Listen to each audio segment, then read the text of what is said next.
যত ষড়যন্ত্রই আসুক, যত ষড়যন্ত্রই করা হোক, যুদ্ধ অপরাধী এবং এই এনসিবি যারা আজকে শহীদদের রক্তের উপর দিয়ে ক্ষমতায় গিয়ে তারা আজকে শহীদদের সাথে নয়, সারা বাংলাদেশের মানুষের সাথে বেঈমানি করে আজকে সারা বাংলাদেশের মানুষকে জিম্মি করে তারা আজকে জনগণের সম্পদ লুট করছে, চাঁদাবাজি করছে, টেন্ডারবাজি করছে, দখলবাজি করছে। আপনাদেরকে হুঁশিয়ার করে বলে দিতে চাই, শহীদ রাষ্ট্রপতি জিয়াউর রহমান, সূর্য সৈনিকরা এদেশের প্রতিটি ঘরে ঘরে, ইউনিয়ন, ওয়ার্ড, ইউনিট, থানা, জেলা, উপজেলা, মহানগর, সূর্য সৈনিকরা জিয়াউর রহমানের অকুতু ভয় সৈনিকের মতো এই দেশের জনগণের পাশে রয়েছে। আমরা শুধু ক্ষমতায় যাওয়ার জন্যই লড়াই করি না। এই 18 বছর, তত্ত্বাবধায়কের 2 বছর, আওয়ামী লীগের 16 বছর আমরা লড়াই করেছি এই দেশের সাধারণ মানুষের ভোটের অধিকার, এই দেশের মানুষের নিরাপত্তার অধিকার, এই দেশের মানুষ, খেটে খাওয়া মানুষ যাতে শান্তিতে বসবাস করে, দ্রব্যমূল্য সস্তায় ভোগ করতে পারে, সেই জন্যই আমরা লড়াই করেছি। বন্ধুরা, অবৈধ শেখ হাসিনা যখন পিছনের দরজা দিয়ে পালিয়ে যায়, 3 দিন দেশ কোন সরকার বিহীন ছিল। বিএনপি যদি যেত 1 মিনিটে ক্ষমতা দখল করে নিয়ে যেতে পারত।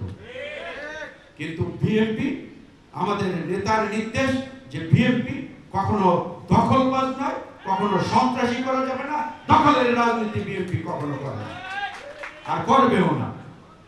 এদেশের সাধারণ মানুষের জন্য এই দলটি প্রতিষ্ঠিত হয়েছে শহীদ রাষ্ট্রপতি জিয়াউর রহমানের হাত ধরে। বাংলাদেশের সর্বপ্রথম বৈধ প্রেসিডেন্ট শহীদ রাষ্ট্রপতি জিয়াউর রহমানের দল জনগণের ভোটে নির্বাচিত হয়ে প্রেসিডেন্ট হয়েছিল, আর মরহুম শেখ মুজিব দখল করে নির্বাচিত হয়েছিল। শেখ হাসিনাও সেই পথে হেঁটে এই দেশের হাজার হাজার কোটি টাকা লুণ্ঠন করেছে, বিদেশে পাচার করেছে। তাদের নেতা কর্মীরা আজকে আরাম আয়েশে ভোগ করছে, আর এই দেশের সাধারণ মানুষ বঞ্চিত হয়ে আজকে দিশাহারা হয়ে ঘুরছে। বিএনপি সবসময় মানুষের দুঃসময় সাধারণ মানুষের পাশে থেকেছে, আগামী দিনেও থাকবে।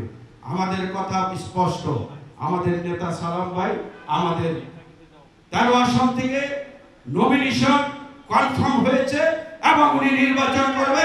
উনি নির্বাচন করলে, নির্বাচনে জয় আপনারা করলে উনি মন্ত্রী হবে আল্লাহর রহমতে। আমাদের ভারপ্রাপ্ত চেয়ারম্যানের নির্দেশ এটি। আপনারা আজকে থেকে প্রতিটা ঘরে ঘরে যাবেন। মা বোনদেরকে বলছি, আপনারা প্রতিটা ঘরে ঘরে যাবেন।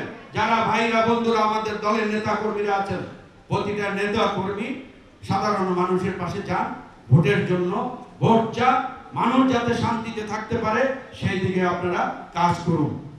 আরেকটি বিষয় আপনাদেরকে বলতে চাই, যেখানে দুর্নীতিবাজ আওয়ামী লীগ রয়েছে, গণহত্যাকারী আওয়ামী লীগ রয়েছে, যেখানে দখলবাজ আওয়ামী লীগ রয়েছে, তারা যেন আপনাদের পাশে কোনোভাবেই আশ্রয় প্রশ্রয় না পায়।